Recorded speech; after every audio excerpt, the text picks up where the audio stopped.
It's a pleasure today for me to share a very young and emerging discipline called environmental biodynamics. And over the past 4 years, it's been a real pleasure for me and my group to contribute to its development.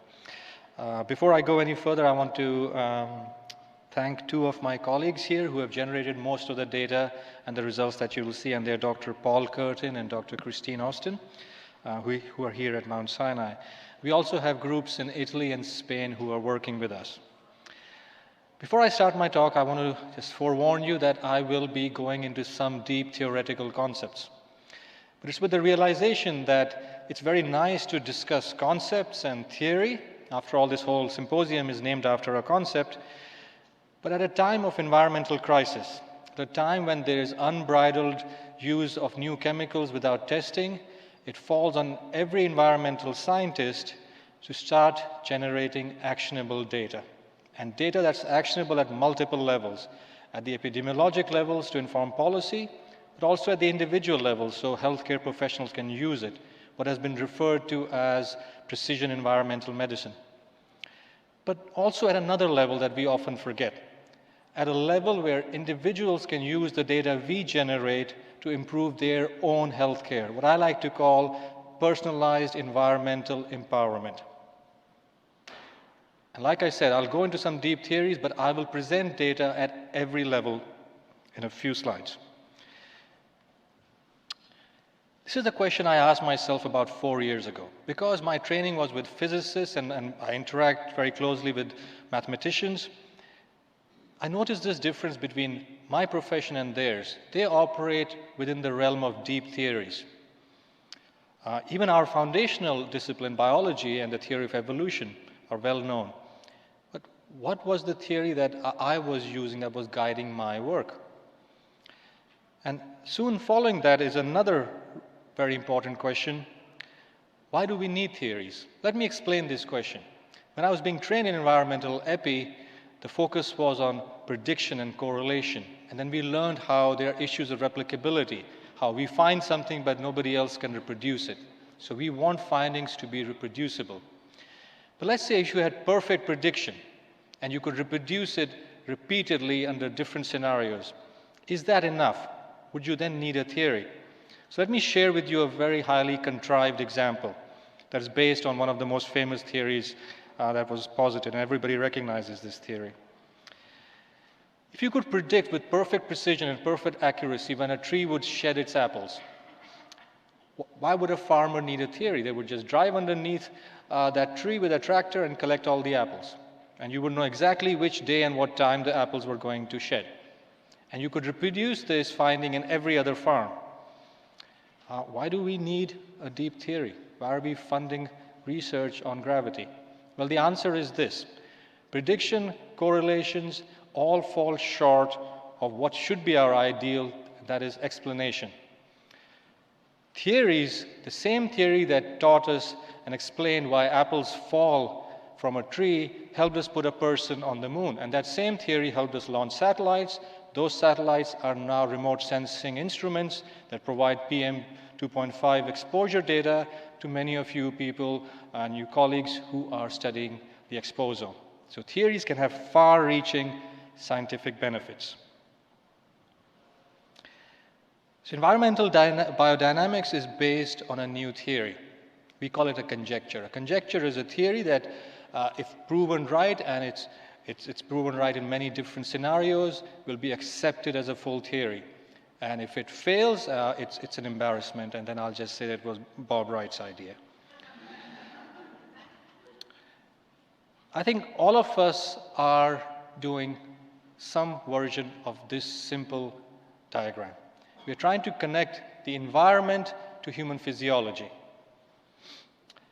And for example, we study air pollution and cardiovascular health or human behavior.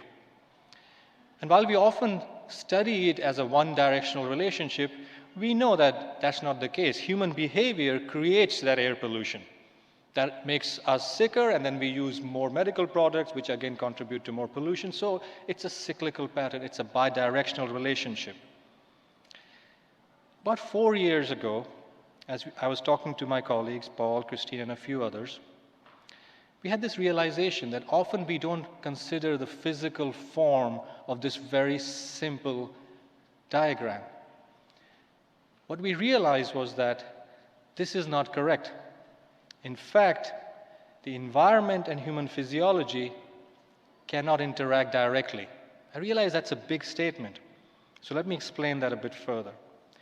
The environment and human physiology can only interact through an interface, and that interface applies very strong constraints on what information can pass from one to the other system. And that interface is dynamic, and it's process-based, which is why this conjecture is called the biodynamic interface conjecture. And it's a sobering thought that 4 years of thought and hard work can be summarized in a sentence with just 5 words. Complex systems cannot interact directly. So, a lot of theory. Don't worry, some real data is coming your way. But I think another way for us to appreciate, because this is an Exposome Symposium and we talk about omic sciences, and I call them environmental omics because I want to differentiate them from genomics, how do the two complement each other? How are they different? How can they help each other?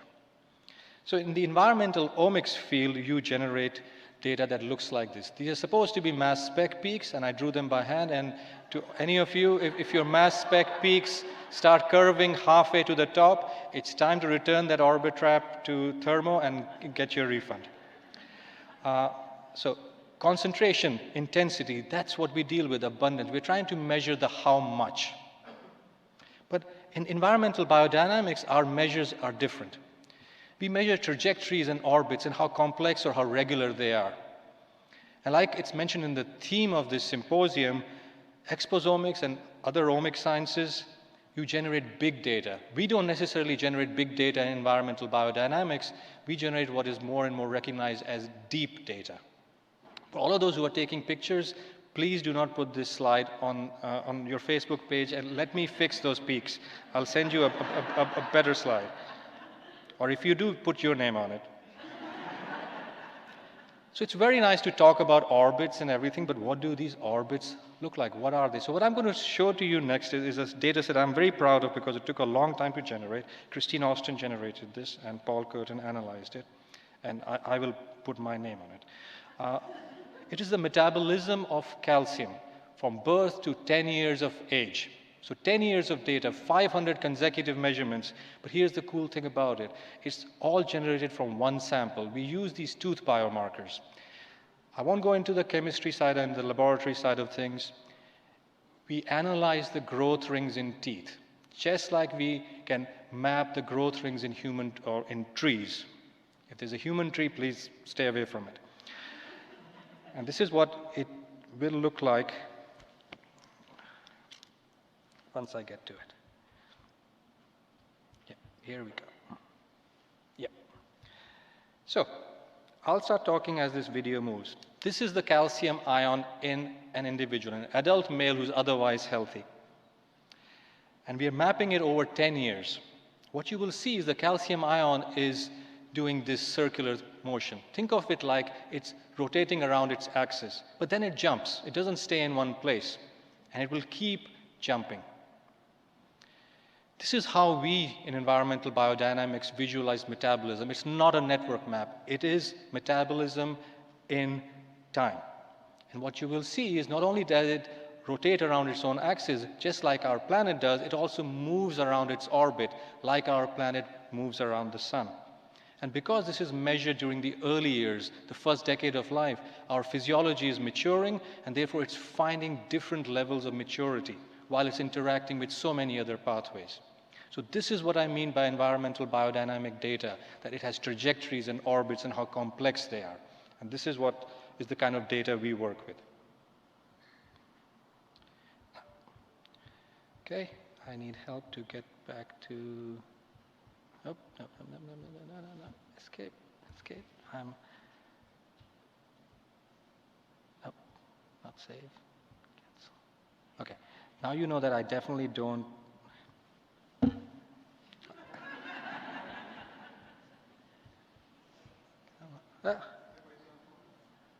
There you go. I knew I'd figure it out. So, there you go. Elegantly done. So much for theory and pilot data. Like I said, we want to apply it to a real health outcome. And about 5 years ago, we started working on autism spectrum disorder. When colleagues in Sweden first approached me, they described it as an impending tsunami. Most of you have some sense of what is autism spectrum disorder, so I won't go into its clinical definition, but it's a disorder that impacts your social interactions, how you interact with other people, language, socialization, many such things. Its prevalence, frequency now is 1 in 59 in the United States. The year I was born, it was 1 in 5,000. Sure, our ability to detect it has improved tremendously. So some of this increase is due to better diagnostics, but there's a real increase. And because it's increasing so rapidly, it cannot just be genes. There must be an environmental component. And so because it cannot just be genes, over the past 10, 20 years, most of the investment has been in genetics. That was a joke and nobody got it. That's okay. But here's the thing. I could take a sample of blood and sequence it with every genomic platform and hand that data to a geneticist and say, is this from an autistic patient? And they would not be able to predict that. And that's a real problem. Why? Because we are desperately in need of early diagnosis. The reason we need early diagnosis is the biggest part of the autism phenotype, language, socialization, all the critical windows of opportunity are in early life. So if you just follow the dark blue line, which is for language, you will see most of the opportunity that we have to train the brain in language is in the first year of life, and then it starts closing up. When do we diagnose autism accurately with current clinical tools? Around 3 years or older. Because the clinical diagnosis of autism is entirely based on observation. And there is no biomarker. So it's not like diabetes where you have a blood test. It's also been shown in some very focused studies where you do have early diagnosis, it leads to early intervention, and it can lead to improvements. So we have existing therapy that is not perfect by any means, but we could be helping children now if we could have a tool to detect autism early. I'm going to show you the results of this first. What I'm about to show you is a multi-country study, but it ends in an over 90% accurate biomarker that can be operationalized in the first 6 months of life. The story starts in Sweden, where they have a very nice twin registry. They even have monozygotic twins who are discordant for autism. That was our discovery set. Now, results were so surprising that we ourselves did not believe them. We wanted to replicate them. So we replicated them not once, but 3 times in the UK, in New York, and in Texas. And I'm going to show you the results. As far as the technology we are using behind it, it uses these unusual biomarkers, teeth and hair. And for our hair analysis, we don't need like 200 grams of hair or anything like that. We just use 1 strand of hair. These are the results. Now, on the y-axis, you will see this unusual measure, complexity of the orbits. Go back to the calcium video I showed you. That is what I'm measuring here, but I'm now presenting it in more traditional statistical terms. The black circles are controls. They have much more complex and regular orbits, whereas the regularity and the complexity of the orbit gets broken in the cases. And all of this signature is coming from the prenatal period and the first 6 to 8 months of life. We found the same difference in New York, and also the same difference in Texas, the same difference in the UK, and in our pooled analysis. And these results really surprised me, because not only do they hold up in a relative comparison, even the absolute difference is the same across such very different populations. The UK study started in the 90s. The Texas sample is from the late 2000s, so a decade plus of difference. Teeth are a very good biomarker to discover the underlying biology, but by now many of you would have realized there's a fundamental problem here. Baby teeth that we use shed around the age of 5 or 6, and I'm saying we need to detect autism in the first 6 months or sooner. Because we had discovered these biochemical pathways, 300 of them, we applied that to our hair biomarker. There's another thing I would caution you when you start reading about biomarkers. Often you see this very sensationalized media reports on there's a biomarker for some disease, and all they do is form two clusters, cases and controls. And machine learning is very good at that, forming clusters. A good classifier not only separates cases and controls, it will separate cases from the next nearest disease. And for us, ADHD was a very good disease as a test for our biomarker, because not only is it similar in phenotype, sometimes you can have both. So what you see here is these pink dots who are neurotypical. And the color in this graph comes from the clinician, the training set. But the location in this graph comes entirely from our biochemical analysis. That's why the color and the location can disagree. In the green, you have ADHD. In the orange, you have autism, and the blue are those who have both. They are comorbid. And the cool thing about this is because this data operates at an individual level, we can look at the 300 features for each individual, and they don't always have to be the same. We find this kind of disagreement, where the clinician says, oh no, this person has ADHD, and we are saying, actually, our data doesn't support that. So we go back to the clinician and say, you reanalyze the subject, and we'll reanalyze a different sample, and let's figure this out. So it operates very much at an individual level, precision environmental medicine. But this is a core technology. This is applicable to so many things. I don't have the time to go into that, but as you zoom out of that autism and ADHD graph and start looking at orbits that are at a bigger range, so now you're moving out of the solar system and looking at other things in our universe, you start seeing that from signatures that are present prenatally in early life, you can detect psychosis that occurs in late teen and early 20 years of age. Lou Gehrig's disease that was clinically first detected around the age of 50 or older, we are seeing signatures for that as well. So we're building these massive maps of all different conditions, but all at an individual level. And we're also doing work on irritable bowel disease, Parkinson's, and a very neat project in the clinics here on kidney transplant rejection. Like I said at the beginning of the autism story, that we will end with a classifier that is over 90% accurate, uses a single strand of hair as soon as it's available. Some children are born with hair, some are born like David Balshaw here, but again, it's okay, you don't have to laugh at that one. Some grow hair in about 6 months. So again, we look at all these results, we are very excited. There's some difficult questions we have to ask ourselves. What use is this to the parent of a child who has autism? You're providing a diagnosis or a risk assessment. It's not a diagnosis at this stage. It's not an FDA-approved biomarker. But there is no cure. There is no effective treatment. It's not like diabetes, type 2 diabetes, where you can have a fairly normal life with effective treatment. There are other things that we have ignored. Autism is 50 to 80% heritable. So what about genetics? All of these boil down to one big issue. Can we prevent autism? This is where we realize that we are as guilty of some of the sins of the geneticists, that when we think about heritability, we think it all exists in genetics. But those of you who are better environmental scientists than me also know that heritability exists in the environmental component. But according to the theory underlying environmental biodynamics, heritability also exists in the time component. So all of the questions on the previous slide boil down to one testable research question.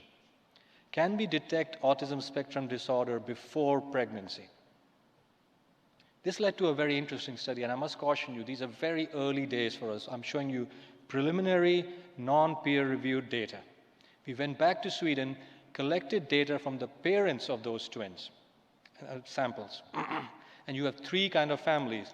Parents who had both twins without autism, parents who had twins, one had autism, the sibling did not, and a family where both the children have an autism diagnosis. Like I said, small study, only 61 parents. We only analyzed the parents' data, the parents' hair samples and all the other characteristics of the parents.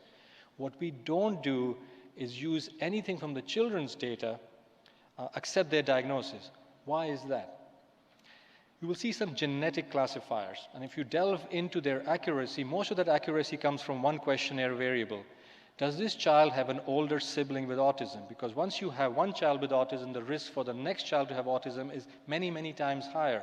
We do not want to cheat the system, right? We want this to be applicable to people who haven't had children yet, so we won't have that questionnaire variable. So, again, although it's a very small data set, we did the right thing. We broke it into a training set of just 12 families, and the remainder we did a test set. Again, before I show you the results, it's very preliminary, early data.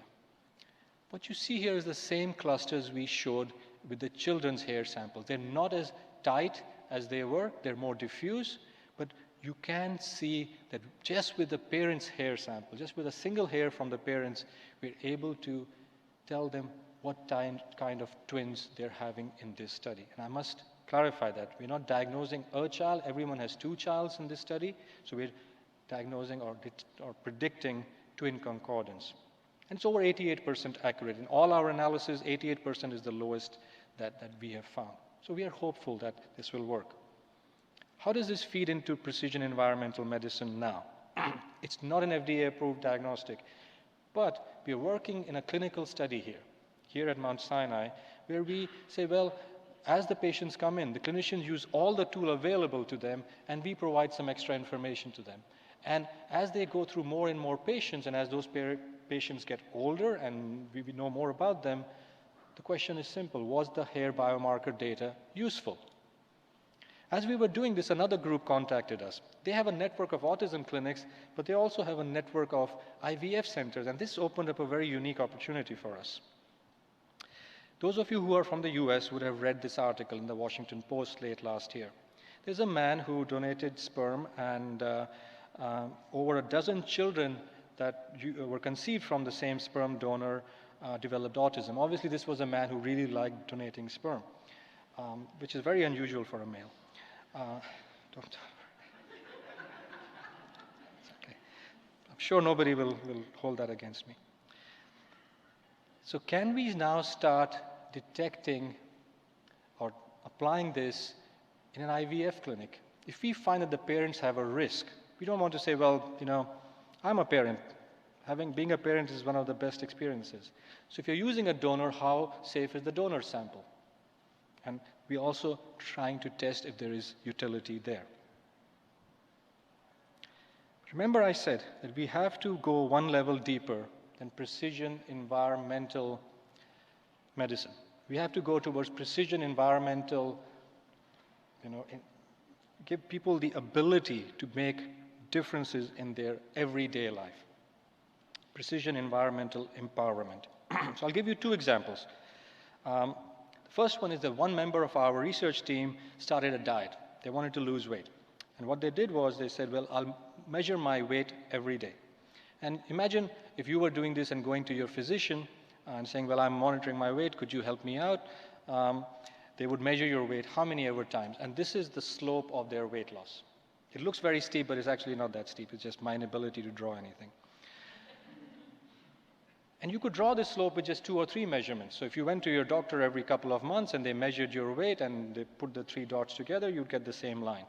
But when you apply it as a problem of not of concentration, but of dynamics, of environmental biodynamics, we start generating graphs like this. And we notice something very interesting.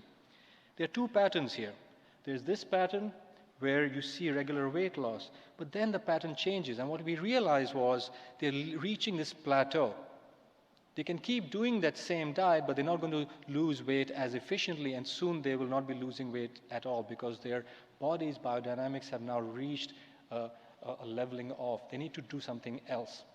And we can convert that data into an orbit, just like the calcium orbit in the video. It starts off very big, and the cone starts narrowing down, but then it stops, and it just starts orbiting in that location like it's stuck. And you know that now your metabolism has reached a certain point, and we need to do something different to move it further if that is what you want and that is healthy. But here, everything, all of this can be done by yourself. I was worried about the next slide, but I'll tell you why Marilyn Miranda's talk gave me some comfort. I'll start off by giving you some underlying data. This is one of my favorite studies, done some decades ago. These colleagues, Scales from the University of Michigan, she ran this study where they measured repeated samples of rectal temperature and repeated measurements of rectal temperature, and also collected blood several times a day on a small group of people. And they measured zinc in there, many other elements. We repeated that in my own lab with saliva measurements. My lab team was not so happy with the rectal temperature measurements. I tried, trust me, I tried. And what we saw was this pattern that the zinc levels go up and down during the day. Body temperature goes up and down during the day. Saliva zinc goes up and down during the day. All of you know that cortisol does the same thing. And many years after I had seen this original paper, I was looking at this old picture. This is what I meant when Marilyn Miranda introduced her family. I was quite uncertain whether I should show this picture. Those of you who know me, I know that I have triplets, 3 little girls. One day I was late coming home from work, and this is what I see my wife doing. And then I realized this is why women are the ones who get pregnant and bear children, because she's still smiling. She has 2 babies, breastfeeding from her, and giving breast milk to the 3rd child who's in the little crib. If you left me in that situation, I would have probably ended my life. But there's a problem here, right? By now you should have all realized that there's a problem here. This was in Australia. What the Australian guidelines are is when you express breast milk, you write the date on it. And after a certain number of days, you throw that breast milk out of the fridge because it expires. Ask yourself, what should we have done differently? And this is what we should have. These 2 up here are getting the breast milk of now. This child is getting a breast milk of a different time. Just like everything else in our body is doing this throughout the day, if we are giving this child just before nap time breast milk from the morning, they're getting a massive dose of cholesterol, cortisol, just when they're trying to go to sleep. That's just an example. What you should do is write the time on when you have expressed that breast milk into the bottle, when you put it in the fridge. And when you're using that expressed breast milk, try to use the one that's as close to the time when the child needs to be fed, even if it's from yesterday. So we need to match the dynamics of when that breast milk was produced. If that one in the crib goes up to be upset with me, I'll just tell her it was her mother's fault. So I'll summarize now before I run out of time. We really need to rethink the role of time in environmental health studies. Just because you're doing a prospective cohort study and taking measurements once every year or once every 6 months, you're not measuring dynamics. And we need to realize that there is a value to understanding the dynamic nature of our body. And this is a call for collaboration. I often end my talks like this. If you're running a large cohort or a clinical sample and you can collect baby teeth or hair, and most of you should be able to collect hair, come and speak to me or my team. We are always happy to collaborate. And I hope this data convinces you of the value of collecting these uncommon biomarkers. I'll leave this slide up, and I welcome any questions, but a lot of people have helped with this data. I'm very grateful to them. So I would welcome any questions. Thank you.